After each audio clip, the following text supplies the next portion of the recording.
Muchas gracias. Gracias, Anita. Bueno, pues antes que nada, un agradecimiento a toda la gente de Telmex Hub, que nos ha estado continuamente invitando en diferentes eventos. Entonces, para nosotros siempre ha sido un placer, un honor estar trabajando aquí con ellos y compartir este espacio. ¿Quiénes de ustedes ya habían estado aquí en el Telmex Hub? ¿Es la primera vez? ¿Ya probaron ahí el ancho de banda que tienen aquí de disponible? Está de lujo, ¿no? Digo, aquí puedes bajar un Blu-ray aproximadamente que tiene, ¿qué será? Unos 50 gigas. Los puedes bajar en unos 3 minutos, ¿no? Más o menos, ¿no? Es lo que nos tardamos, pero no se debe de hacer. Realmente no es para eso el ancho de banda, sino es precisamente para poder darle vida a toda la comunidad de Telmex Hub que viene a trabajar aquí. Como pueden ver, normalmente está esto organizado en equipos, en comunidades, y hemos venido participando con ellos en diferentes situaciones. Primero, ¿quiénes de ustedes tienen así en su mente armar una propia empresa? Primero, de lo que fuera, así fuera de tacos o de lo que fuera, no importa si es tecnología. Todos ustedes van a ser entonces microempresarios, porque difícilmente, a menos que, a ver, levante la mano si alguien está heredando una empresa de más de 1000 empleados de su papá. ¿Alguien tiene una herencia de ese tipo? ¿No? Puedo ser su consejero si lo hay, ¿no? Pero, digamos, normalmente pues no tenemos la dicha de que el papá haya creado el emporio y estemos nosotros siendo, digamos, educados para manejarlo en el futuro. Normalmente cada uno se tiene que rascar como puede y pues hay que buscarle la manera adecuada. Entonces, el día de hoy les voy a platicar. Si a ustedes que son microempresarios les interesaría poner una empresa de alta tecnología, ¿qué implica? Y en general la plática aplica para muchas cosas, pero en principio es cómo debo de considerar, qué cosas debo de considerar cuando voy a armar un nuevo negocio. ¿Alguien me podría dar alguna anticipado? O sea, ¿qué esperan ustedes de esta plática? ¿Qué se les ocurre que pueda salir de aquí? ¿Nuevas ideas para formar una empresa? ¿Alguien más? Los pasos para elaborar un plan. El plan de potenciar un plan. ¿Ok? Muy bien. ¿Verdad? Ya empiezan ahí la dirección.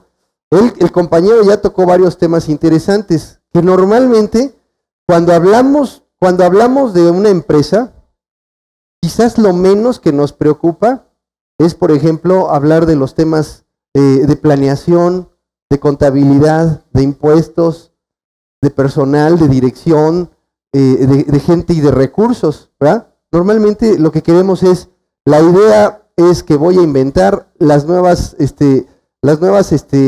¿cómo les llaman? Bicicletas híbridas, ¿no? Van a funcionar con energía solar y con combustible y voy a tener menos emisiones y van a poder traer techo para que si va un ejecutivo con su portafolio no se moje o no lo salpiquen los coches, ¿no? O sea, tú quisieras más bien hablar del producto y lo último que te preocupa realmente es la empresa. La empresa que va a generar ese producto es posiblemente la última de las cosas que nos tocamos o nos ponemos a pensar. ¿Cuál va a ser el destino de esa empresa? ¿Qué es lo que vamos a estar poniendo ahí? No nada más es dinero, es también la responsabilidad nuestras que tenemos con los accionistas que pues nos están haciendo la balona de invertir en eso. Entonces, voy a hablar del mercado y particularmente me voy a centrar en el mercado tanto de software como de videojuegos. ¿Quién de ustedes juega en la computadora? ¿En la consola? ¿En los celulares? Ay, si no levantan la mano es que no tienen celular, O sea, el que tiene un celular juega en el celular, ya sea juega Farmville o lo que sea, pero juega algo, ¿no? Angry Birds, cualquier cosa de esas, pero sí estamos jugando mucho tiempo ahí. Entonces vamos a hablar un poquito del mercado, de lo que implica para una empresa comercial, para una empresa de tecnología, cómo debería de estructurarse su área comercial y tecnológica, su área administrativa de producción, y después de haberles dado esto, porque esto es lo que les va a vender el hecho de que se convenzan de que aquí hay una gran oportunidad hacia futuro. Nos vamos a centrar, a regresar un poquito y vamos a hablar en términos generales qué implica abrir una empresa. ¿Vale? Entonces vámonos rápido porque hay muchísimo material. Y sin querer ser exhaustivo, fíjense, aquí hay 4 áreas de cómo se pueden clasificar las empresas de alta tecnología. Las primeras son empresas que hacen pura investigación y desarrollo. O sea, son universidades realmente, grupos dedicados a lo más puro que hay en la investigación. No se van a preocupar si esto va a generar dinero o no.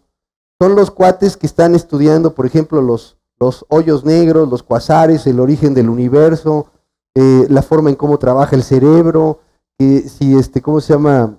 El ADN, cómo está conformado, si hay neurociencia o no, en fin, todas las ramas de las que se estudian en las universidades y que son puras, teóricas o experimentales, están siendo manejadas a través de estos cuates, y normalmente el CONACYT en México es quien pone los mayores recursos. Prácticamente toda esa investigación está fondeada por el CONACYT precisamente para pues darles una manutención. Pero también hay empresas de producción y de infraestructura que se dedican a hacer investigación pura. A ver, ¿a alguien se le ocurre un ejemplo? ¿Cuál es la empresa más grande en Latinoamérica? La más grande de todas en Latinoamérica. ¿Ah? No, no. Les doy, es para estatal. Es para estatal. Pemex. Pemex, no hay ninguna empresa en Latinoamérica que facture más que Pemex. Bueno, en Pemex se hacen muchísimas cosas de investigación y desarrollo, para exploración, para cuestiones de manejo de la energía, de cómo se va a explotar el petróleo, y ahí están haciendo cosas interesantes. Después nos vamos a una categoría que son las empresas que desarrollan software, ¿no? Sí se han visto, por ejemplo, que de repente sale alguien y que dice, oye, te vendo mi sistema empresarial en 30,000 pesos, la licencia. Y ese sistema sirve para que tú lleves la nómina de tus empleados, los inventarios, las facturas, todo ese tipo de cosas. Son empresas hechas por mexicanos que trabajan, digamos, en desarrollo de software a la medida. O sea, te hacen el software que tú necesitas, o desarrollan cosas que son aplicaciones móviles, por ejemplo, en un iPhone o en un, ¿cómo se llama? En un Android, en un dispositivo Android. Ellos te pueden desarrollar una aplicación para que te sirva para intercomunicar con todos tus empleados. O bien, hacen videojuegos, ¿no? Estos son, digamos, las diferentes empresas que se dedican al desarrollo de software. En la parte de hardware, ¿qué tipo de empresas encontramos? Debería de haber una gran cantidad en México, pero no lo hay. Porque como que la gente, los estudiantes, cuando salen, como que les da miedo hablar de hardware. ¿Por qué será? O dedicarse a, ¿por qué no se ponen a diseñar, por ejemplo, un chip para una supercomputadora o para un celular? ¿Por qué ustedes no tienen ese interés?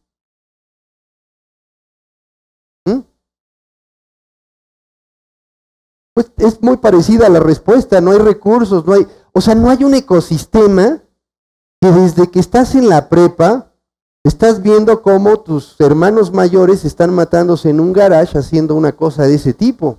Porque así es como nace. Cuando ustedes van a Shenzhen, encuentran poblaciones. Por ejemplo, hay una que tiene aproximadamente 2 millones de personas en esa población. Imagínense, hay una gran cantidad de edificios. ¿Saben cuántas universidades hay en esa zona? Cerca de 200 universidades. Y los 2 millones de personas, prácticamente el 90% tiene o una maestría o más. Porque los que no tienen maestría o son niños, o sea, son sus hijos, o están en el proceso de. Pero se imaginan una población cuya, ¿cómo se llama?, derrama económica, el gasto mensual promedio que tienen es del orden de unos $5,000, $6,000, y que tienen todos maestría y todos están yendo a universidades y generando alta tecnología. Es lógico que la gente que va a nacer en ese medio va a querer tener una empresa de alta tecnología y no va a pensar en una taquería o no va a pensar en una zapatería o en una tintorería, y no por demeritar esos negocios. Los necesitamos para sobrevivir. Pero de ahí que en una cuadra todo el mundo quiera ser taquero, pues es cuando dice, espérate, ¿no? Aquí hay algo, o sea, hay falta de originalidad, o hay cultura, o hay algún problema de información en la población. Entonces, digamos, cuando hablamos de hardware es muy parecido. Casi todo lo que hemos hecho en México tiene que ver con robótica.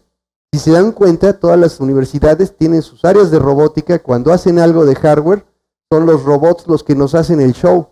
Y está muy bien, pero no hemos realmente explotado lo que es robótica. Por ejemplo, ¿cómo se llama? El Curiosity. ¿Sí saben qué es el Curiosity? Es la nave que se fue allá, ¿cómo se llama? A Marte a explorar. ¿Sí sabían que el código de software del Curiosity está hecho por un mexicano? Y que el mexicano anduvo como por 10 años tratando de venderlo en alguna empresa en México. Les decía, yo tengo un software para controlar remotamente un aparato y no tiene que estar aquí, puede estar en el otro lado de la Tierra o puede estar fuera de la Tierra. Estás loco.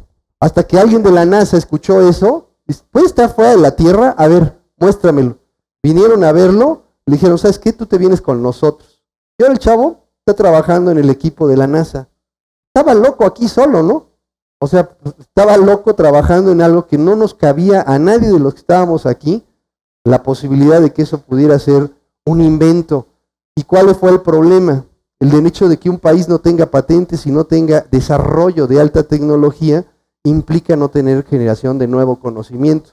Y nuevo conocimiento implica poder, implica también recursos, ¿no? Entonces, eso es parte de las cosas que estamos perdiendo y que yo realmente los impulso a que lo piensen muy bien. Actualmente se puede hacer mucho más dinero con empresas de alta tecnología que vendiendo comida o haciendo los tradicionales negocios de comercialización, ¿ok? En la comercialización ustedes se llevan un margen sobre las ventas, y ese margen sobre las ventas es lo que su competencia les permita ganar. Si su competencia baja los precios, ustedes van a tener que bajar los precios. En el desarrollo de patentes y de tecnología no hay precios, es el precio que tú pongas a la cosa.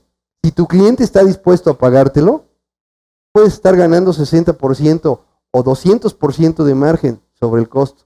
¿Por qué? Es un invento que no existe. Y todo va a depender de la masividad que tenga, el volumen que se tenga. Finalmente están los contenidos digitales. Esto tiene que ver con la animación. ¿Sí saben lo que es animación? Por ejemplo, una película animada, pues que trae dibujos en 2D o en 3D. La diferencia es si hay profundidad de campo o no. Y la otra, pues lo que está pasando con el video y el cine digital. Por ejemplo, un mexicano muy famoso ahorita, ¿quién es? Alejandro Cuarón, ¿no? Entonces, este Cuarón, ¿qué acaba de hacer? ¿Cómo se llama su Cuarón? Sí, dije Cuarón porque casi le dicen las chavas, ¿no? ¿Cómo se llama su película última? Gravity o Gravedad, ¿no? ¿Qué es lo que pasa en la película? A ver, alguien que levante la mano y rápidamente me diga, desde el punto de vista tecnológico, ¿qué es lo que tiene innovador esa película? ¿Alguien? ¿Nadie? ¿Nadie la ha visto? A ver, allá atrás.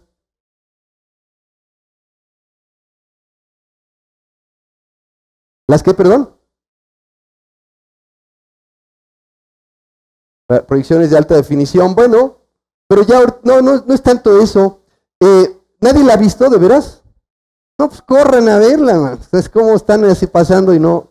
Miren, yo creo que en este momento una de las mejores películas que hay sobre el espacio y particularmente del comportamiento de los objetos digamos, en la estratosfera terrestre, porque en ese lugar donde ya no hay gravedad o la gravedad es mínima, donde no hay fricción, perdón, o sea, no hay materia para que hubiera fricción, para que hubiera sonido. El sonido se transmite a través de la materia, en este caso del aire. Pero si no hay aire, aunque grite, no hay sonido. Entonces, las condiciones son extremas. De repente están a 120 grados centígrados porque el sol está de frente. Cuando se mete del otro lado, están a menos 40, 80 grados centígrados. O sea, pasas de la locura a hervirte. Entonces, lo más interesante es cómo manejan la cámara. La cámara, porque todo eso está grabado en un foro, no está grabado en el espacio. Había un periodista que levantó la mano y dijo, oigan, ¿y cómo se fueron con todas las cámaras allá afuera a filmarlo, no? Y le decía, no, esto está hecho en un estudio, amigo. Lo que pasa es que se hace composición digital y todas estas cuestiones. Bueno, el asunto es que actualmente es una de las películas que mayor tecnología está desplegando y que pues viene a romper paradigmas hasta de cómo se debe de colocar una cámara para dar un efecto de antigravitatorio, donde no hay gravedad. Ok, vamos entonces a pasar rápidamente a ver en cuanto al desarrollo de software, cuáles son las oportunidades. Sucede que México en los últimos años se ha colocado en los primeros 10 lugares de desarrollo de software. Hay un gran atractivo financiero porque tenemos costos bajos y hay una gran cantidad de empleados ya con habilidades, con conocimiento. El problema que tenemos es que nos falta que los empleados, o sea, estudiantes y profesionales, se certifiquen. Hay una serie de certificaciones, dependiendo de lo que vayas a desarrollar, que son reconocidas a nivel mundial. Entonces, si ustedes se certifican, van a poder participar en ese mercado. El mercado es aproximadamente de 18 billones, o sea, 18,000 millones de dólares de exportación. O sea, quiere decir que lo que estamos desarrollando en México no es para usarlo aquí, sino es para usarlo en Estados Unidos, en Europa o en Asia. Y por el otro lado, hay una gran cantidad de apoyos gubernamentales de todas estas entidades para la gente que se dedica a desarrollar software. Y aquí están nuestros competidores, la India, Rusia. Entonces piensen ustedes en que estén sentados junto a un chinito de su edad, al lado, y que el cuate pueda desarrollar una aplicación que ustedes no. ¿Qué tienen que hacer para poderlo alcanzar? Porque están a la misma edad. En 5 años ese tipo va a estar patentando cosas. ¿Y ustedes dónde van a estar? Van a estar frente a un puesto ¿cómo se llama? De cosas, de comercio, o en un puesto ambulante, sin pagar, ¿cómo se llama? Impuestos, o van a estar dando una clase, o van a estar desempleados en su casa. Es que pueden ver todos esos escenarios, ¿sí? Entonces, digamos, ustedes piensen que afuera, por cada uno de nosotros, hay 1,200 de China, y que aproximadamente hay más o menos la misma cantidad de rusos y de indios. Por cada uno de nosotros hay 8. O sea, la proporción es muy canija. Sí tenemos que querer remontar. Sin embargo, estamos entre los primeros 10. O sea, lo cual significa que México, a pesar de todas las cosas en contra, tiene una gran oportunidad de desarrollarse en este sistema, ¿no? Vean, por ejemplo, en el caso de los móviles, ya hablando de software para móviles, fíjense cómo se ha venido dando el crecimiento en los años. La línea azul es la línea de las PCs, cómputo estándar, y la línea verde es la suma de lo que son los sistemas Apple y Android.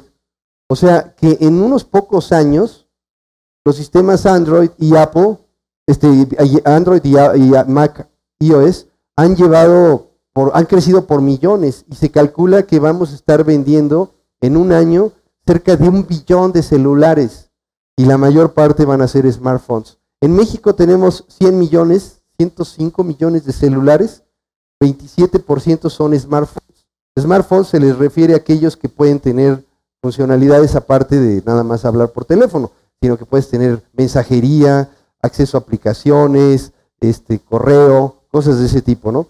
Entonces, pues hay una gran cantidad de clústeres universitarios que se están dedicando a incubar proyectos, ¿no? Entonces, yo diría que ustedes, los que levantaron la mano y tienen una idea, piénsenla muy bien. Si ustedes se saben trabajar en equipo, pueden formar su empresa y van a una incubadora y empiezan a trabajar desde ahorita, en 2 o 3 años puede ser que tengan un proyecto ya sustentable y que se pueda fondear, ¿no? Fíjense nada más el tamaño. En 1990, en el mundo había 100 millones de gamers. Ya estamos hablando del mercado de los videojuegos. Pero eso creció hacia el 2012 en 1200, o sea, 12 veces creció. Y se piensa que va a duplicarse en los próximos 2 o 3 años. Entonces, a llegar a 2.400 millones, la tercera parte de la población jugando, ya sea en un celular, en una consola o en una PC. Y en México, pues sucede que somos uno de los más grandes. O sea, Brasil es un monstruo en todo, ¿no? O sea, Brasil nos lleva 4 veces en todo, en PIB, en todo. Pero Brasil es un mundo aparte. Esos cuates hablan portugués y viven de otra forma diferente al resto de Latinoamérica. La ventaja que tenemos nosotros de ser tan grandes es que podemos absorber a todo el resto de la región. Las cosas que podamos implementar aquí las podríamos exportar. Es nuestro mercado natural. Todo el mundo ve el mercado natural como el mercado de habla hispana de Estados Unidos, cuando no se dan cuenta que los mexicanos nacidos en Estados Unidos ya piensan como gringos, no piensan como mexicanos. Sus papás piensan como mexicanos, pero los niños ya crecidos y que hablan inglés piensan como americanos. No les puedes dar el trato de latino. Entonces, sin embargo, pues, gente que está en Centroamérica, en Sudamérica, tienen prácticamente todas nuestras costumbres y no son tan grandes en cuanto a cantidad, más sí son mucho más avanzados que nosotros en el uso de las tecnologías, ¿no? En Brasil, en Argentina, hasta en Perú, el consumo que tienen de productos electrónicos es estratosféricamente más grande que aquí. Ustedes, por ejemplo, allá en Perú, aproximadamente una persona gasta del orden de unos $3,000 al año en compra de equipo de cómputo, cosa que no se da aquí, ¿no? Entonces, bueno, pasando al siguiente punto, el mercado en México, que es el más grande, es de 860 millones de dólares. O sea, quiere decir que en un año una persona está gastando, por aquí había tenido pero bueno, más o menos échele como entre 50 y 90 dólares al año en promedio. Pero lo peor de eso es que no es así, sino que hay gente que se gasta 1,000 a 2,000 dólares al año en equipo y en licencias de juegos, de videojuegos. Estoy hablando nada más de videojuegos. Eso significa que hay chavos que cada mes van y compran una licencia de un juego nuevo. Y a veces compran 2. Y a veces su amigo compra 2. Entonces, estos 2 amigos se intercambian los juegos y dentro de un trimestre estamos hablando que se están tirando unos, ¿qué son? 6, 12 juegos en una pareja de amigos, ¿no? 12 juegos al trimestre. O sea que son juegos que además a una persona normal le puede llevar 2 o 3 semanas. Y estos chavos en un fin de semana se lo aventaron todo, llegaron al final y le volvieron a dar la vuelta. Por eso esa saciedad de tener tantos juegos, porque no saben qué hacer el fin de semana. Pero sí hay un mercado que consume en forma adictiva, digamos, este tipo de productos. Y estamos hablando de 16 millones de gamers, de chavos en México, que la mayor parte o usa Xbox, las mujeres usan Wii, no todos, o sea, no todos los que usan Wii, pero la estadística dice que hay más mujeres usando Wii que hombres, y los PS que particularmente vienen del PS2, o sea, de la PS2, algunos que ya hasta brincaron al PS3 y que ahora a finales del año pues va a venir la nueva PS4 y la Xbox One y van a sustituir a todas estas y vamos a ver cómo se hace la mezcla, cómo queda la mezcla de videojugadores. En la parte de portátiles, tanto PSP como Nintendo 10 es lo que lleva el mercado y como les decía, el 70% de estos amigos compra una licencia por cuarto mínimo. En cuanto a PC gamers, los que juegan en PC, se calcula que sean como 2 millones. Y hay como 18 adicionales a estos 16 que son casuales. Quiere decir, celulares, tabletas, todo ese tipo de maquinaria que hay, ¿no? Entonces, hay una gran cantidad de juegos. Todos los días están saliendo juegos en el mercado. A lo mejor no los vemos, pero se están publicando en las tiendas electrónicas o salen a través de los retailers, hacen grandes campañas. ¿Saben cuánto ha llegado a ganar el juego ahorita más rico hasta el momento? ¿Cómo se llama? Déjenme acordar. ¿Cómo? Grand Theft Theft. ¿Cómo? Sí, se me olvidó ahorita el nombre, espérame, ahorita me acuerdo. Grand Theft Auto, ¿no? Ese juego capturó $1,000 millones en su primer fin de semana. No es cierto, en toda la semana. $1,000 millones. ¿Saben cuánto es la película que más ha recaudado ahorita? Que es la de Pacific Rim. El primer fin de semana apenas llegó a los 200 millones. O sea, una película captura la quinta parte de lo que en el mismo tiempo captura el juego más vendido en este momento. ¿Ustedes me pueden decir cuántas personas necesitamos para hacer una película? Son cientos de personas. ¿Cuántas personas necesitamos para hacer un videojuego? Pues con poquitos, ¿no? Entonces, digamos, es importante ver la oportunidad que los videojuegos representan. Entonces, más o menos es el modelo de negocio.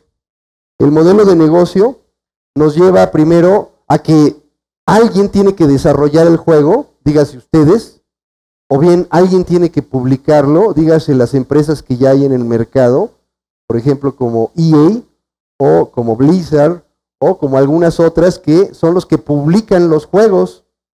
Los distribuidores son los que los venden, por ejemplo Game Rush o cualquiera de las tiendas que conocemos que están en el retail, y esos son los que distribuyen el producto. Y finalmente los jugadores. Pero este negocio, el negocio de los videojuegos y en particular, en general del software, requiere por un lado el talento y la gente que pueda llevarme a cabo una empresa de este tipo, pero también hay que tener a la gente que sabe hacer negocio. O sea, no todo se trata de saber hacer animaciones, un gameplay, una buena historia, programar. O sea, no es eso nada más. Esa es la parte, digamos, más obvia. Si la tienen, qué bueno. Pero preocúpense por esta. ¿Cómo lo van a vender? ¿Cómo lo van a licenciar? ¿Cuáles son los contratos que van a tener que tener? ¿Cómo van a monetizar su licencia? Su desarrollo, ¿cómo van a obtener esa inversión de vuelta? Entonces, esto a lo mejor es de mucho más análisis, y un análisis financiero y estratégico, y a lo mejor no lo tienen ustedes, y no se den por vencidos. Busquen a alguien que sí lo tenga, busquen a una persona que tenga esa especialidad y traten de asociarse con esa persona, llegar a un acuerdo para que entonces los dos se vean beneficiados. Pero no caigan en lo que caemos todos los mexicanos. Los mexicanos caemos en el problema del cangrejismo, ¿no? Que decía Hugo Sánchez.